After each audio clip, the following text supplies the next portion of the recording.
Alright then everybody, this is Yara here and I'm over here with Bryan. He just got first place at our locals. And what deck are you playing, Bryan? We're playing best deck in the format, baby, Salad!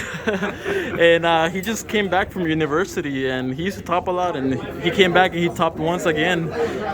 But yeah, do you have any shout outs or anything you want to say before we get started? We got shout outs. Kev, get over here! Kev, come over here. Shout out to my boy Kev. Got wax round 4 by this man. Shout out to my fellow Salad players out there. Oh yeah, you know. Shout out to Maverick as always. Alright, sounds good. So if you want, we can get started with the deck profile. Yes sir. Alright, so typical Salad stuff. 3 Buffalo. Yeah. The ratios haven't changed. It's still 2 Foxy, 3 Spinny, 2 Jack, 1 Falco, 1 Gazelle. Yeah. And as always, the Falco's here mainly for a rank 4 engine and to recur Gazelle sometimes if you need to bounce it. But honestly, ratios haven't changed since last deck profile. So I gotta ask, you don't play Lady Debug at all, right? You don't like it or what? So, Lady Debug's nice, but I've switched this over to slightly a heavier trap build. So I want the extra draw with Buffalo, so I can see more of my side cards and more of my trap cards. But Lady Debug is a good replacement for this if you want to, always see Gazelle.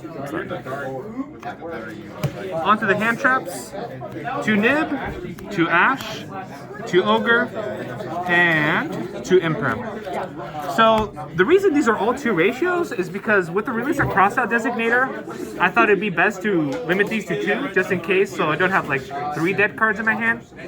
But honestly, you can play these at 3. I don't think many people are running Crossout. It turned out to be a really bricky card. I tried it in here to play around Nib, but honestly it kept bricking me more than anything. But once again, these can be interchanged for whatever you want.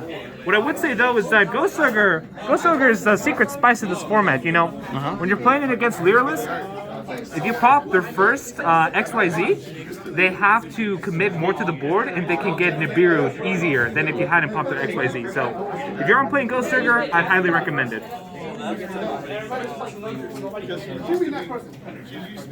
Onto the trap lineup.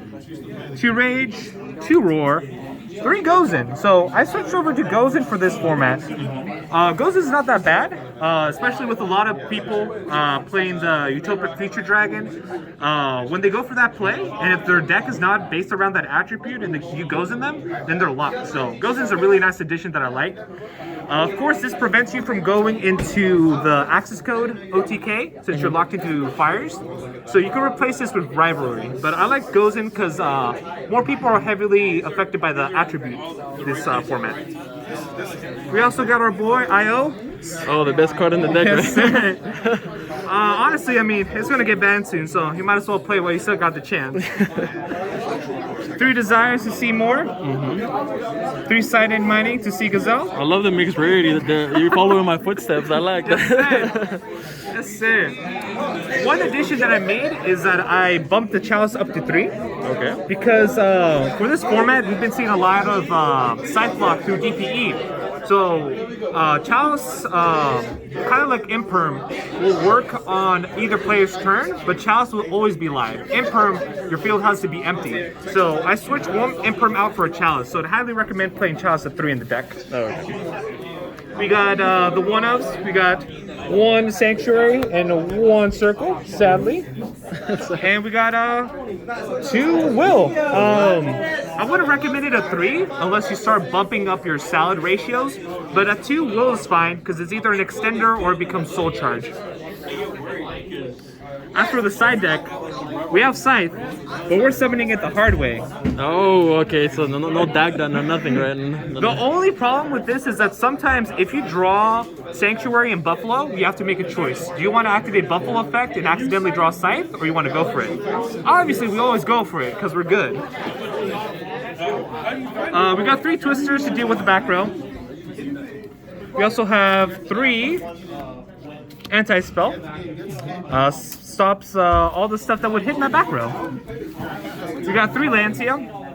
Lancia's interesting. I decided to make this as one of the sides because of Phantom Knights, but I haven't seen many Phantom Knights, so I think I might change this out for Droll, but I'll have to do some more testing. And 2 Mystic Mines. Oh no, people are gonna start hating for this. Why the Mystic Mines? So I thought about this, and if you think about it, it actually makes sense. So if you do full Salad combo, you want on like 1 single monster, usually a Sunlight Wolf, with some said back row. And then if you activate Mystic Mind, your opponent has to think about it, because if they summon more than 2 monsters, which most decks have to do, they're locked. And you can control the game with your traps. So honestly, doing full salad combo and then ending on Mystic Mind is actually pretty good. It's not bad. That makes sense. I might bump it up to 3, not sure yet. As for the extra deck, still pretty standard, although some slight changes. Still the one Mirage Salio, one Baguska. I was playing Abyss Dweller before, but I decided to switch him out for Zeus. Oh, okay. What's interesting is that you can do your full salad combo with Mirage Salio while being locked, and then at the end of the combo, slap Zeus on top. Because Mirage Salio just prevents you from activating non-fire effects. It doesn't prevent you from summoning non-fires. So you can still summon Zeus at the end of your combo as a last-minute backup plan. I didn't think about that. That's a smart move right there. 2 Heat Leo, he put in work today. Oh man, we were spinning all the back rows. Oh. Of course, the 3 Balinks, never be caught without them. 3 Wolf, I think Wolf deserves an ulti by now. I agree. And then we have the standard access code combo. And we finally got our own gold rare, so. Oh yeah, baby, gold best rarity.